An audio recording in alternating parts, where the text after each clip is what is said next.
आज जो है किसानों पर इतना अत्याचार हो रहा है और किसान बॉर्डर पे मर रहे हैं, इतने शहीद हो रहे हैं, लेकिन मोदी जी जो है उनकी सुनने को राज़ी नहीं है। वो किसानों से आखिर चाहते क्या हैं, क्या आप बता सकते हैं? जी, रामधारी सिंह दिनकर ने रश्मि रथ में लिखा है, फन शेष नाक का डोलेगा, विकराल काल मुंह खोलेगा, याचना नहीं अब रण होगा, जीवन नहीं मरण होगा, संघर्ष बड़ा भीषण होगा।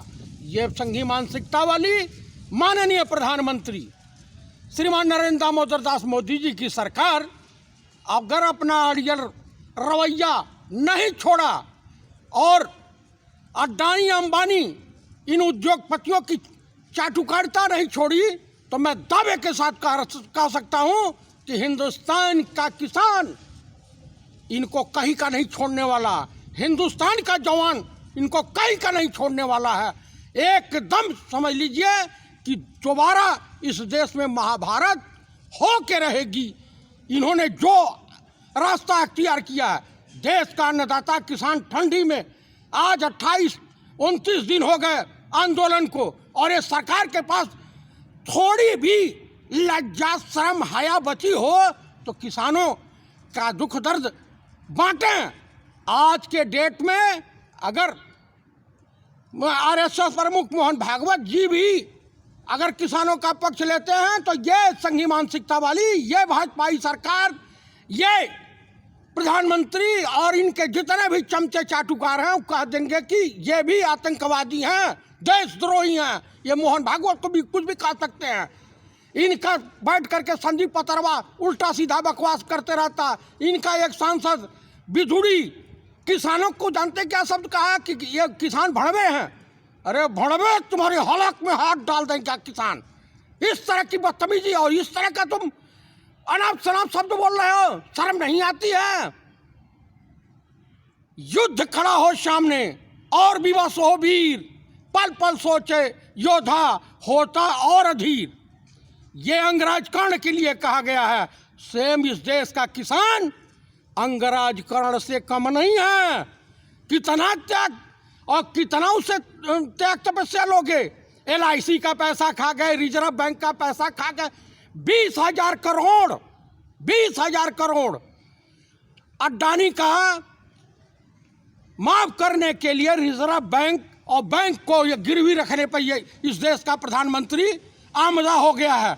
आपको बता दूं, इस देश के प्रधानमंत्री का हाथ, जिस देश के प्रधानमंत्री का खून से रंगा हो, कातिल टाइप में हो, ये गोधरा और अहमदाबाद जैसा दंगा यहां भी करवाने के फिराक में है। अब तुम्हारा हिंदू मुसलमान, भारत पाकिस्तान और मंदिर मस्जिद का लफड़ा समाप्त, अब किसानों से शुरू है। बड़ा अच्छे जगह तुमने हाथ डाला है माननीय प्रधानमंत्री जी।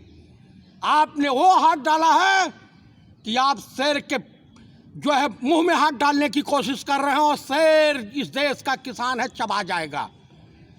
किसान का बेटा बॉर्डर पे अपना देश की रक्षा करता है और देश के खाद्यान्नों की, देश के तमाम लोगों का पेट भरता है किसान, और किसानों के साथ आप इस तरह की जलील हरकत कर रहे हैं।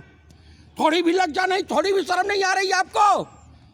अडानी अंबानी भगोड़े हैं, कल भाग जाएंगे इस देश छोड़ करके।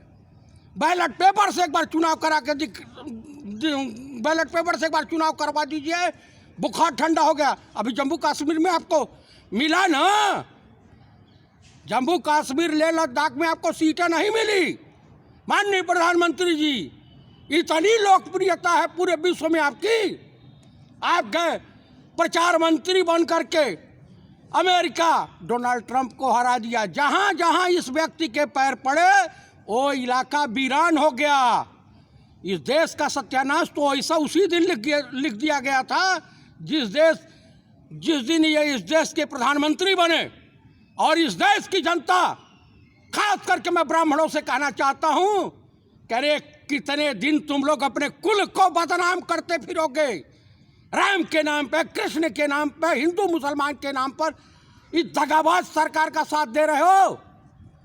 राम आराध्य हैं हमारे, कृष्ण हमारे आराध्य हैं, उनको कहीं पूजा जा सकता है। आज किसानों के साथ जो दशा दुर्दशा हो रही है, इस देश के नौजवानों की जो स्थिति खराब पड़ी हुई है, ये देश, मैं दावे के साथ कह सकता हूँ, अगर स्थिति इसी तरह से भयावह होती गई तो देश को सीरिया बनने से कोई रोक नहीं पाएगा। मरता क्या नहीं करता, भूखे भजन न होए गोपाला, पकड़ो अपनी कंठी वाला। माननीय मोदी जी को ईश्वर सद्बुद्धि दें। इनके तमाम जो हैं, चाहे वो माननीय राजनाथ सिंह जी हों, गृह मंत्री हों, कृषि मंत्री हों, अरे भाई तीनों किसान बिल अगर आप वापस ले लेंगे तो कौन सी आफत आने वाली है? क्या अडानी अंबानी से कर्जा लिया है आपने कि उनको फायदा पहुंचाने के लिए इन चोटों को? बताइए, कम से कम इनको सोचना चाहिए, शर्म लिहाज करनी चाहिए। इस देश का अन्नदाता, कम से कम 40-45 लोग बेचारे शहीद हो गए। डेली कोई न कोई खबर आती है, किसान ठंड में धरना प्रदर्शन के दौरान प्राण त्याग रहा। ये पाप कहाँ जाएगा?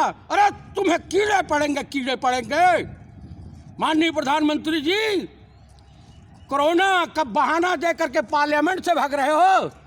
कल तो शेरनी निकली थी, श्रीमती प्रियंका गांधी और राहुल गांधी ने तो साफ कहा कि इस देश में लोकतंत्र नहीं है, डेमोक्रेसी नहीं है। गोदी मीडिया एकदम चरण वंदना करने पे उतारू हो गया है।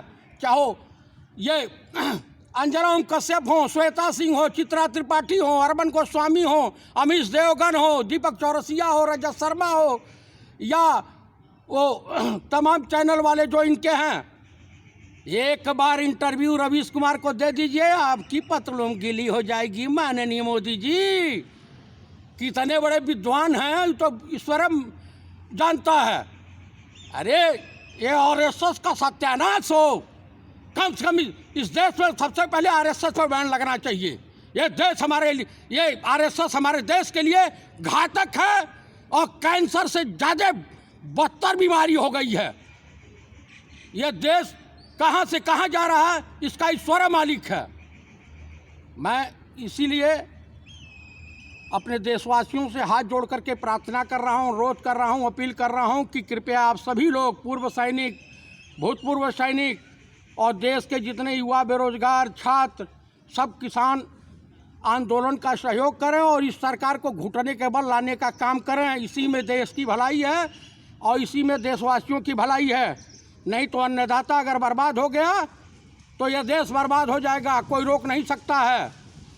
कृपया आप लोग इस चैनल को लाइक करें, सब्सक्राइब करें, शेयर करें, अधिक से अधिक मात्रा में किसानों के बीच, आम पब्लिक के बीच इस संदेश को पहुंचाएं। जय हिंद, जय भारत।